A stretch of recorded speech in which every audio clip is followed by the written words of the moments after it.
आईना देख अपना समूह लेके रह गए। आईना देख अपना समूह लेके रह गए। साहब को दिल न देने पे कितना गुरूर था। सलाम, नमस्ते, सत श्री अकाल। मैं हूँ आपके साथ हर्षिता मिश्रा और आप देख रहे हैं टाइम्स मेल। तो आखिरकार यूनिफॉर्म सिविल कोड के नाम पर ढोल मंजीरा पीटने के बाद हमारे मोदी जी अब यूसीसी को ठंडे बस्ते में डालने पर मजबूर हो गए। टीवी चैनलों ने यूसीसी के नाम पर पूरे देश को भड़काने की कोशिश की थी, लेकिन जिस तरह से देश के कोने से यूसीसी के खिलाफ आवाज़ उठने लगी, भाजपा की खाट खड़ी कर दी। अब खबर आ रही है कि यूसीसी इस साल संसद में पेश नहीं किया जाएगा। दरअसल हमने तो पहले ही कह रखा है कि यूसीसी बिल्कुल आने वाला नहीं है। खासकर यूसीसी के नाम पर मुसलमानों को भड़काने की खूब कोशिश की गई। उस वक्त भी हमने यही कहा कि अभी यूसीसी का ड्राफ्ट भी नहीं आया। ऐसे में इसका विरोध करने से बीजेपी को एक तरफा फ़ायदा होगा।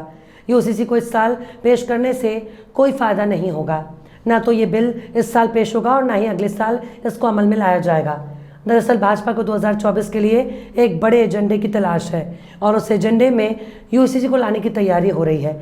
यानी भाजपा यूसीसी को अपना चुनावी वादा बनाकर खूब प्रचार करेगी और आईटी सेल इस प्रोपेगेंडा को खूब प्रचारित करेगा कि यूसीसी आने के बाद मुल्लों की चूड़ी टाइट हो जाएगी। लेकिन यूसीसी का नाम उछाले जाने के बाद से ही भाजपा को अंदरूनी बगावत का सामना करना पड़ रहा है। भाजपा के अंदर खाने से इसके खिलाफ आवाज़ उठने लगी है। दलित आदिवासी भी इस बिल के खिलाफ आग उगल रहे हैं। ऐसे में मोदी जी के लिए यूसीसी बहुत टेढ़ी खीर बनती जा रही है। साफ तौर पर कहा जा सकता है कि मुल्लों की चूड़ी टाइट करने के बजाय भाजपा का नट बोल्ट ढीला हो गया है, जिसे बीजेपी और संघ को टाइट करने में काफ़ी वक्त लगेगा। आखिर कैसे यूसीसी की वजह से ढीला हो गया भाजपा का नट बोल्ट? आखिर कैसे यूसीसी से पीछे कदम हटाने पर मजबूर हो गई मोदी सरकार? आखिर कैसे यूसीसी बना भाजपा के गले की फांस? बताएंगे आपको और भी बहुत कुछ। लेकिन आप अगर हमारे चैनल पर नए हैं और पहली बार हमारी वीडियो को देख रहे हैं तो आप हमारे चैनल टाइम्स मेल को सब्सक्राइब कर लें, वीडियो को लाइक कर दें और बेल आइकन का नोटिफिकेशन बटन भी प्रेस कर दें ताकि बिना देरी हमारी हर खबर आपको मिलती रहे। लौटते हैं अब खबर की तरफ। अभी हाल ही में हमने आपको बताया था कि यूसीसी बीजेपी के गले की फांस बनने वाली है, जो अब भाजपा के अलावा पूरे संघ परिवार के लिए यूसीसी गले की फांस बन गई है। दरअसल अगले साल यानी 2024 में होने वाले लोकसभा चुनाव से पहले समान नागरिक संहिता यानी यूसीसी को लेकर खूब बहस हो रही है। गोदी मीडिया पर यूसीसी के नाम पर आग लगाने की कोशिश में लगी है, लेकिन मुसलमानों की तरफ उस तरह का विरोध देखने को नहीं मिला जैसा नागरिकता कानून के वक्त विरोध देखने को मिला। लेकिन जिस यूसीसी का अभी ड्राफ्ट भी नहीं आया, जिसका मसूदा भी पेश नहीं किया गया, उसका विरोध करना ही बेकार है।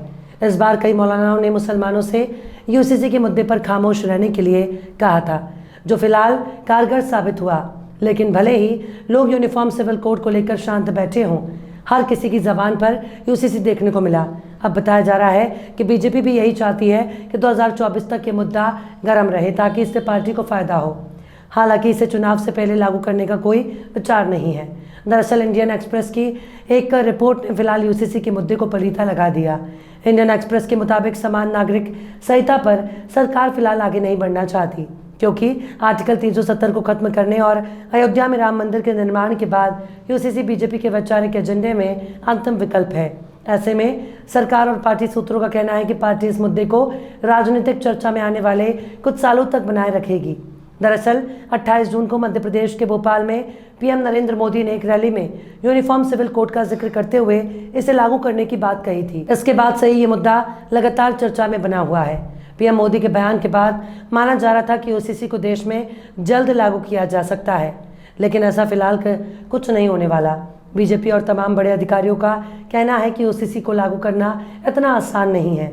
इसके लिए बड़े पैमाने पर रिसर्च और हर वर्ग के लोगों की सलाह की ज़रूरत है। इसलिए 2024 लोकसभा चुनाव से पहले यूसीसी लागू होने की संभावना ना के बराबर है। यूसीसी केवल भाजपा के नेताओं की ज़बान पर एक बड़ा मुद्दा बना हुआ है, वरना ये मुद्दा फुस हो चुका है। बीजेपी के तमाम बड़े और छुटभैया नेताओं को यूसीसी पर माहौल गर्म करने की जिम्मेदारी सौंपी गई। यही वजह है कि आए दिन यूसीसी को लेकर नए नए बयान सामने आते हैं। हाल ही में झारखंड से बीजेपी सांसद सुनील कुमार सिंह ने एक प्राइवेट मेंबर बिल पेश किया, जिसमें पूरे देश में समान नागरिक संहिता लागू करने के लिए कानून बनाने का जिक्र किया गया। इंडियन एक्सप्रेस ने राष्ट्रीय स्वयंसेवक संघ यानी आरएसएस के हवाले से अपनी रिपोर्ट में बताया कि संघ फिलहाल देशव्यापी कानून के पक्ष में नहीं है। संघ का मानना है कि राज्य यूसीसी पर फैसला ले सकते हैं और विचार के बाद इसे अपने यहाँ लागू कर सकते हैं। वहीं केंद्र को इसके लिए इंतज़ार करना चाहिए, इसलिए पहली प्राथमिकता इसे राज्यों में लागू करने की है। लेकिन ऐसे में सवाल है कि अगर राज्य अपने अपने हिसाब से इस कानून को लागू करने लगे तो फिर एक देश एक कानून की कल्पना कैसे साकार होगी। बीजेपी शासित कई राज्य सरकारों ने इसकी तैयारी भी शुरू कर ली है।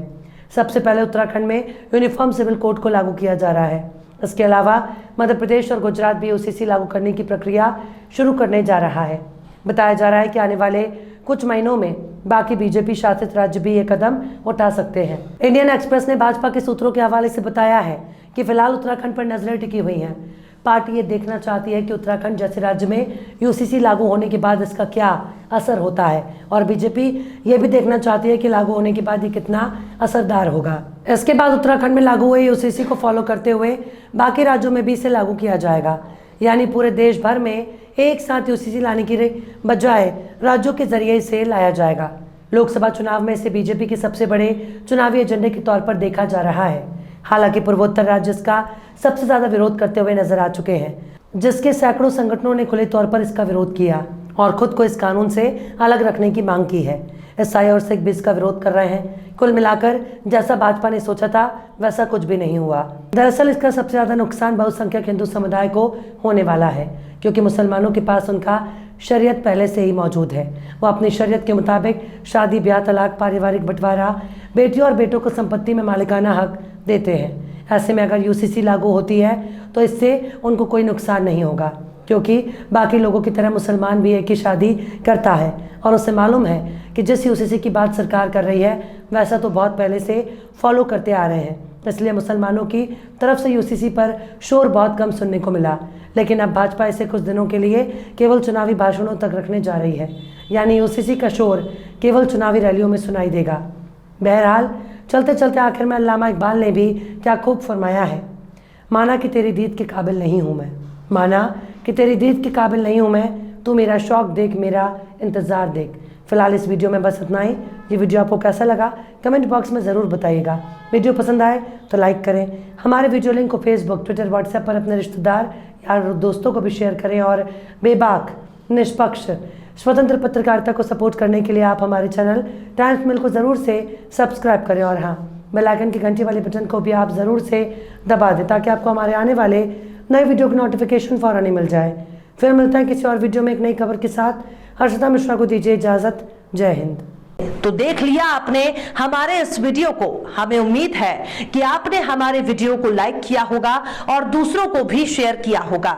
अगर अभी तक आपने हमारे चैनल टाइम्स मेल को सब्सक्राइब नहीं किया है तो जल्दी से सब्सक्राइब कर